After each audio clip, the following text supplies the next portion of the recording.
छत्र छाया में हम सभी द्वितीय दिवस की कथा को श्रवण करने के लिए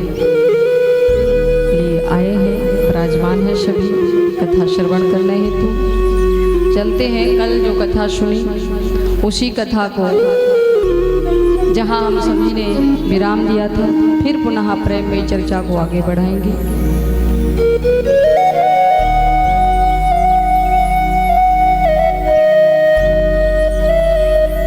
कल श्रीमद् भागवत कथा में बताया गया कि चाहे कुछ भी करो, कहीं भी रहो, लेकिन मन हमारा गोविंद के चरणों में ही लगे।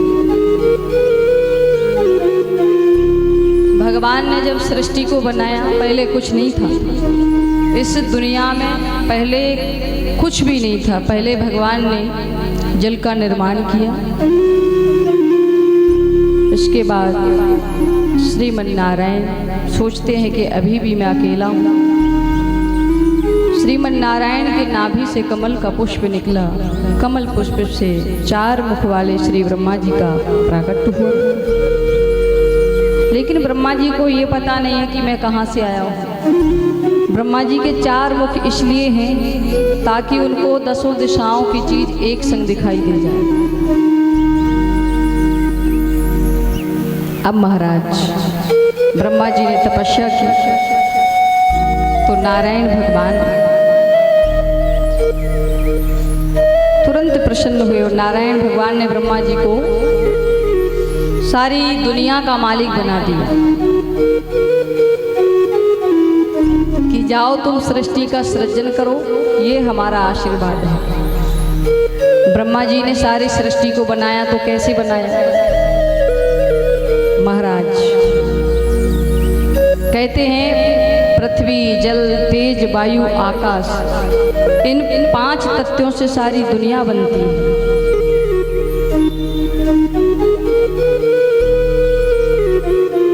ये 5 तत्व हमारे शरीर के भीतर भी हैं, बाहर भी हैं।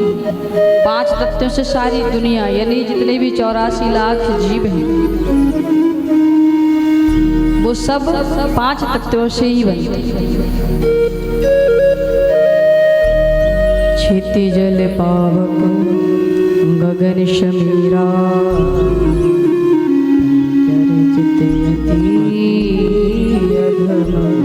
शरीरा पंच रचित अधम शरीरा।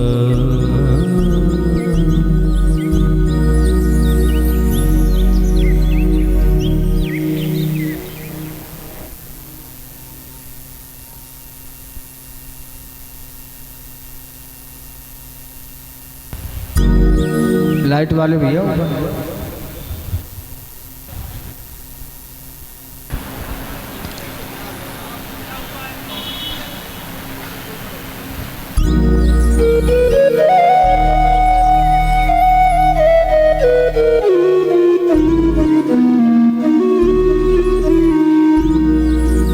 एक व्यक्ति ने कहा कि एक बात बताएं, भगवान किसको मिलते हैं?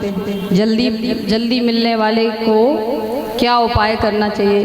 क्योंकि आजकल भी जल्दबाजी ही करते हैं लोग। किसी को सब्र तो है नहीं, इंतजार किसी से करा नहीं जाता, चाहे वो किसी भी काम को करे। किसी ने पूछा भगवान जल्दी कैसे मिलेंगे? तो बोले भगवान जल्दी उन्हीं को मिलते होंगे जो दिन में कम से कम 5 बार स्नान करते हो। 5 बार स्नान, हाँ। अब महाराज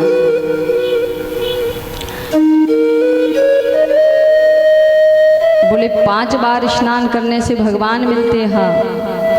लेकिन बोले भैया सुनो, जिन कोल भीलों को प्रभु श्री राम ने गले लगाया, ये जाड़ों के दिनों में 4 महीने तो नहाते ही नहीं थे।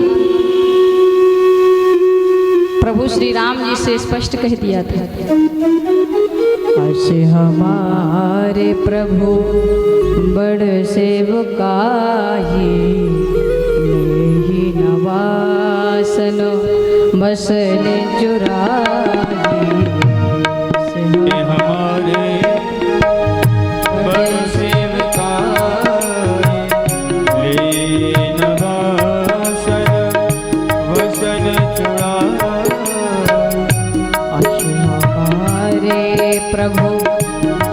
सेवकाये वासना बसने चुराए।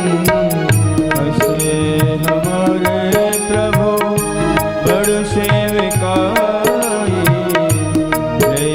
नवास वसन चुराए।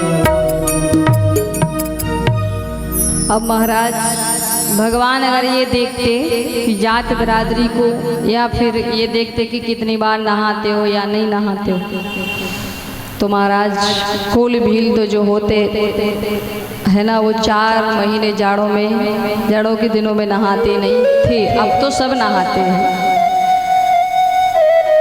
तो प्रभु श्री राम जी से ये कहा। अब बोले ठीक है, भगवान उनको नहीं मिलते हैं तो भगवान उनको मिलते होंगे जो उम्र के बड़े हुए। हम छोटे उम्र वालों को नहीं मिलते होंगे भगवान। जिनकी आयु कम से कम 50, 60, 70 वर्ष की हो, उन्हीं को भगवान मिलते होंगे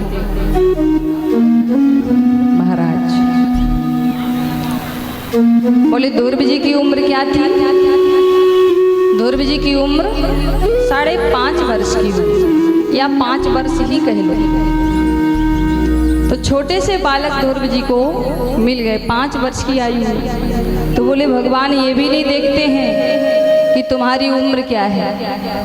तो बोले भगवान ये देखते होंगे, पढ़ा लिखा देखते होंगे, विद्वान को मिलते होंगे, शास्त्री को मिलते होंगे, जो पढ़ा लिखा हो उन्हीं को भगवान मिलते होंगे। बोले विद्या गजेंद्र यश। अरे ये गजराज पढ़ा लिखा था क्या? हाथी गजराज ने गोविंद को पुकारा और नारायण चल दिए। गो कहते ही चल दिए, विंद तो कहीं नहीं पाए महाराज। तो आपने देखा कि ये जानवर कभी पढ़ते लिखते हैं क्या? किसी स्कूल में देखा है? जंगल में कोई जानवरों का स्कूल देखा? नहीं। तो भगवान ये भी नहीं देखते हैं कि तुम्हारे पास डिग्रियां कितनी हैं। भगवान तो ये भी नहीं देखते। तो बोले चलो कोई बात नहीं, भगवान उनको मिलते होंगे जो जाति का ऊंचा हो, जिसकी जाति ऊंची हो। का जाति विदुर्यस्य यादवपति। विदुर जी तो दासी पुत्र थे। दासी के गर्भ से जन्म लेने वाले विदुर के घर स्वयं जाकर के हमारे श्री द्वारिकाधीश ने केले की छिलकी खाई। अब बोले ये प्रसंग तो मुझे जरा स्पष्ट करके सुनाए, मैं सुनना चाहता हूँ। परीक्षित बोले कैसे भगवान, ये बात विस्तार से बताइए। आज में श्री सुखदेव जी ने फिर बताया। यदा तु राजा श्वसुतान् साधु उष्णधर्मण विनष्टे।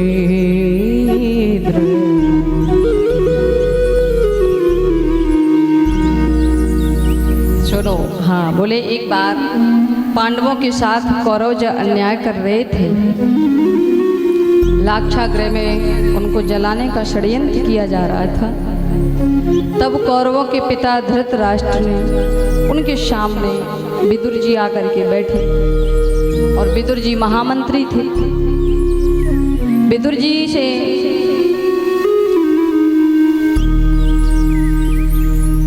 विदुर जी ने राजा से कहा कि राजा, मैं एक मंत्री होने के नाते नहीं, एक भाई होने के नाते नहीं, एक नागरिक होने के नाते आपसे एक प्रश्न पूछना चाहता हूँ।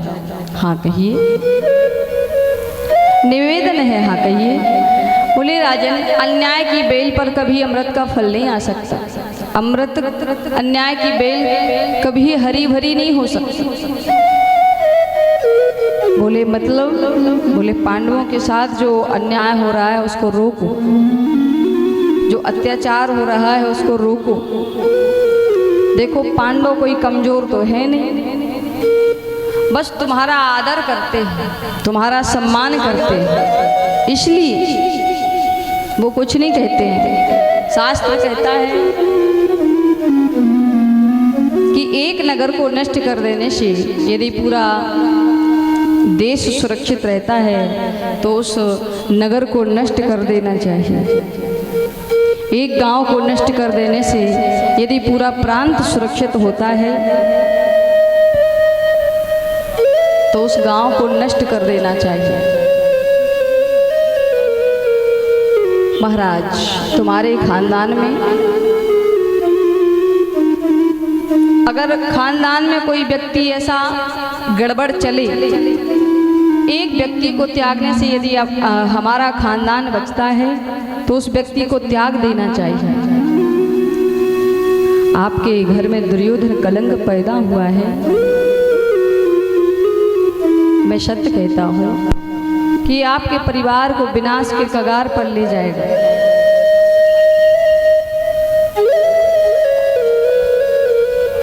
आपके साले जी शकुनी ने आपकी बुद्धि को विकृत बना दिया है। आपकी बाहर की आंखें तो वैसे भी जन्म से नहीं है, अंदर की आंखों को शकुनी ने बर्बाद कर दिया है। दुर्योधन की बात मत मानो, लाक्षागृह में जलने से पांडवों को बचाओ, उनके साथ हो रहे अन्याय को रोको।